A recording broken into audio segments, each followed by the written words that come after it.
YouTube channel Arijit job point में आप सभी का स्वागत है। दोस्तों, इस चैनल के माध्यम से हम आप सभी को स्वास्थ्य विभाग सहित कई विभागों के विभिन्न प्रकार की भर्तियों के संबंध में महत्वपूर्ण अपडेट्स उपलब्ध कराते हैं।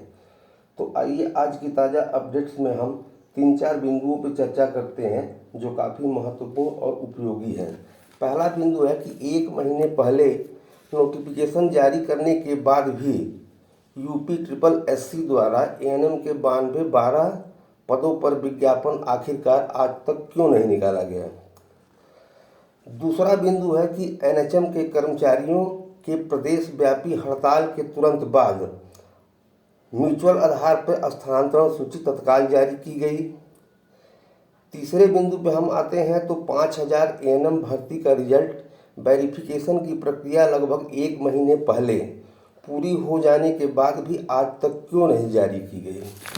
चौथा महत्वपूर्ण बिंदु है कि बड़ी संख्या में वेटिंग लिस्ट निकालने से फायदा किसको और कैसे मिलना है।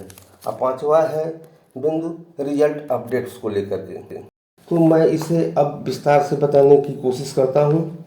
दरअसल 1 महीने पहले यूपी SSS द्वारा एएनएम के 9212 पदों पर नोटिफिकेशन तो निकाल दिया गया था, लेकिन अभी तक विज्ञापन नहीं जारी किया गया है, जो उसकी कार्यप्रणाली पर एक सवालिया निशान है।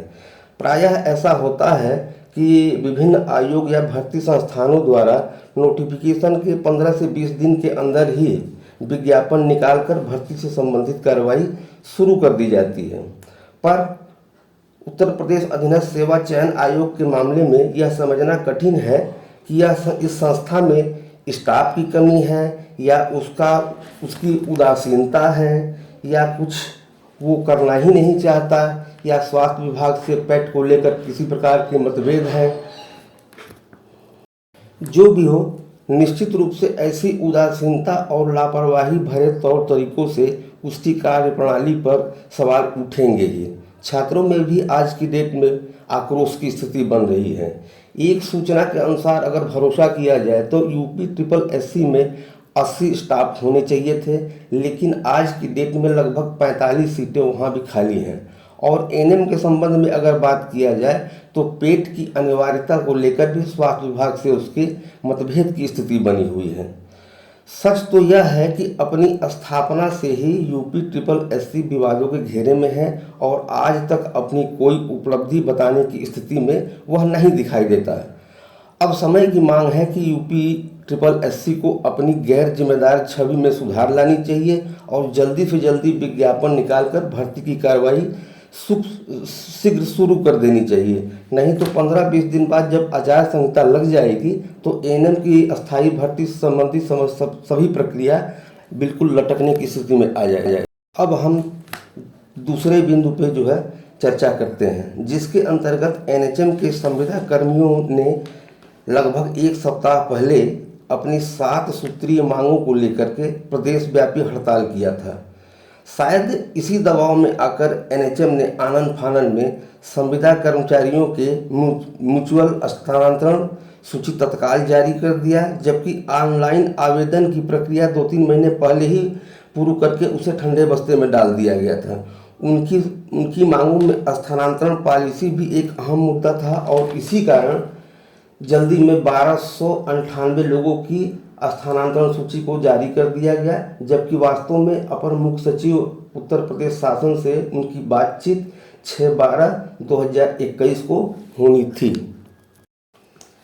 तीसरा प्रश्न यह है कि 5000 एएनएम भर्ती में पेपर वेरिफिकेशन की प्रक्रिया लगभग अक्टूबर माह के अंत तक जो है पूर्ण हो गई थी, तो अभी तक रिजल्ट निकालने में आखिरकार देरी क्यों की जा रही है।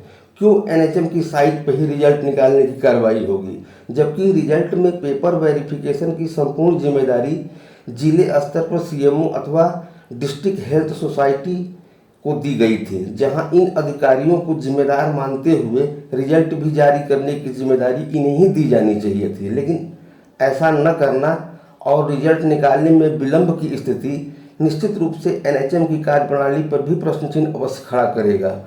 अब जल्दी से जल्दी एनएचएम के शेष जिलों का रिजल्ट भी शीघ्रातिशीघ्र घोषित कर देना। जिन जिलों में रिजल्ट घोषित हो चुका है उन जिलों के सफल अभ्यर्थियों के बीच एक प्रश्न यह भी है कि सीएमओ कार्यालय में ज्वाइनिंग लेटर देने से पहले पेपर वेरिफिकेशन में उनसे सैलरी स्लिप मांगा जा रहा है। तो इस बारे में मेरी निजी सलाह यह है कि आपने जहां से भी अनुभव प्रमाण पत्र हासिल किया है उस अस्पताल या संस्थान के हेड से मिलिए और उनसे उनके लेटर पैड पर मुहर सहित लिखवा लीजिए। इसे भी मान्य किया जाएगा, भले ही आपको नगद वेतन ही क्यों न दिया जाता रहा हो। एक और बिंदु जिस पर काफ़ी अभ्यर्थियों ने चर्चा किया है कि बड़ी संख्या में वेटिंग लिस्ट निकालने से आखिरकार क्या फ़ायदा होने वाला है और किसे इसका फ़ायदा मिलेगा। तो मैं आपको बता दूं, इसका सीधा फ़ायदा आप ही को मिलने वाला है, क्योंकि बड़ी संख्या में आप ही सब ने कई ज़िलों में फॉर्म अप्लाई किया था और सफल भी अंतिम रूप से कई ज़िलों में आप ही हुए हैं। तो ऐसी स्थिति में ज्वाइनिंग तो आप किसी एक ही ज़िले में करेंगे। इस तरह से काफ़ी छात्रों की संख्या है। ऐसी स्थिति में वेटिंग लिस्ट वाले अभ्यर्थियों को सीधा फायदा मिलेगा और वे भी अंतिम रूप से सफल हो पाएंगे। रिजल्ट अपडेट में एक खुशखबरी यह भी है कि अमरोहा और रामपुर जिलों का रिजल्ट जारी कर दिया गया है।